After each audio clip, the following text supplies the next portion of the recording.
Ahojte, tak dnes som tu opäť znova a nachystala som pre vás výklad na október pre bíkov.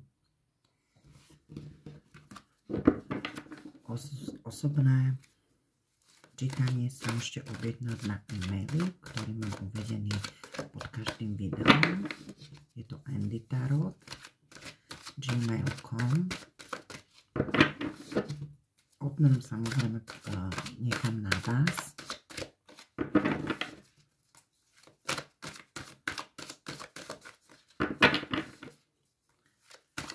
Budem rada za každý jeden like, za každé jedno zdieľanie. Samozrejme vám strašne veľmi pekne ďakujem, že si ma vždy pozriete, za vašu priazeň, za váš odber, za každé srdiečko.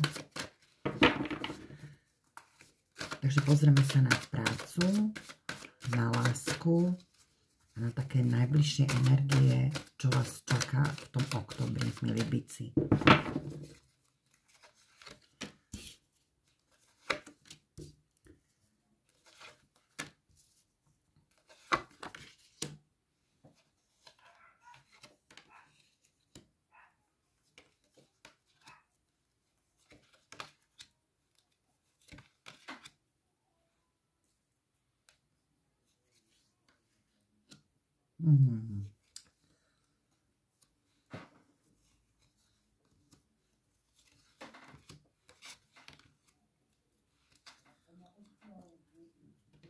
No, takže milí bičkovia, takže čo sa týka v oblasti práce,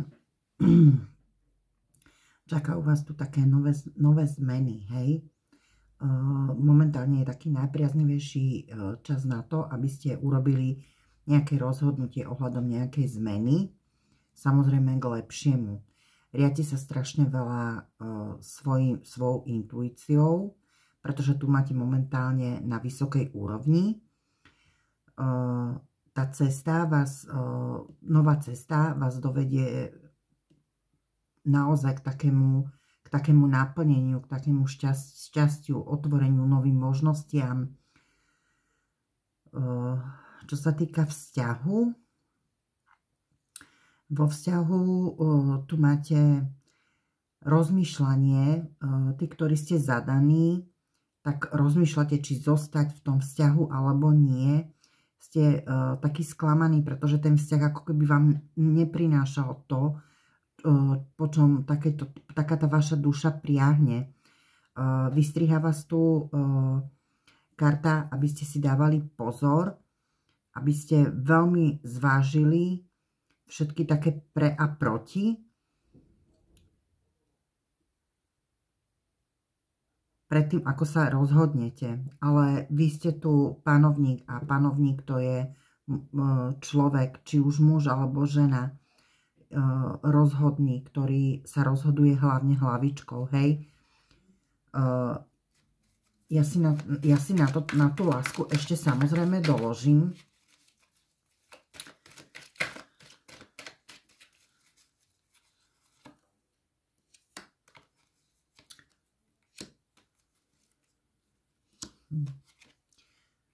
No, vy ste v tom vzťahu, túto kartu by som dala ale sem.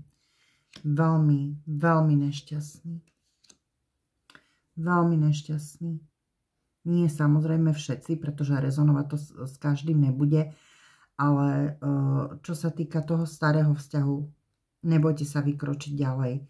K vám ide správa, kde sa vlastne na základe tej správy rozhodnete, či vzťah ukončiť, alebo či v ňom pokračovať a nájsť nejaký nový smer. Ale vám do života vstupuje nová osoba, nová žena, ktorá vám ukáže taký ten iný svet, obohatí ho, z toho smútku vás ako keby vytiahne. A tento vzťah má veľmi slobnú budúcnosť. Je v takej stabilite, v takej naozaj, že v takej harmonii. Takže vás tu čakajú naozaj nové začiatky, či už pracovné, alebo či už v tom vzťahu. čo sa týka, že čo vás tak najbližšie čaká, nebojte sa urobiť tie zmeny.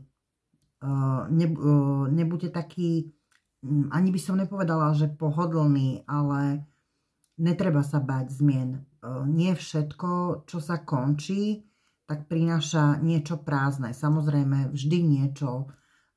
Každý človek nás zanecháva určitú tú stopu, každý nás formuje, ale vy choďte veselo do tých nových začiatkov, lebo vás tu čaká naozaj k tej energii toho panovníka, panovníčka. A to je naozaj krásny pár, to je spriaznená duša, to je človek, ktorý vám splní aj tie najtajnejšie želania, hej.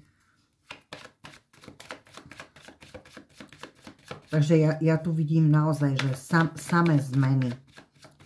Samé zmeny. V desiatkách pohárov, maximálne šťastie.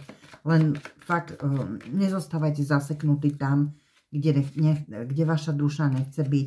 Nebuďte nepriateľom sami sebe.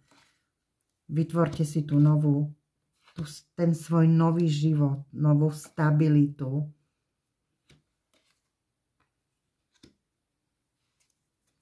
Nebojte sa.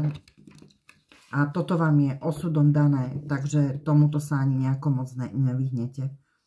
Moji zlatí bičkové, ja vám držím palčeky. Budem veľmi rada, ak mi napíšete, či s vami ten výklad rezonoval. A budem sa na vás tešiť na budúce. Ahojte.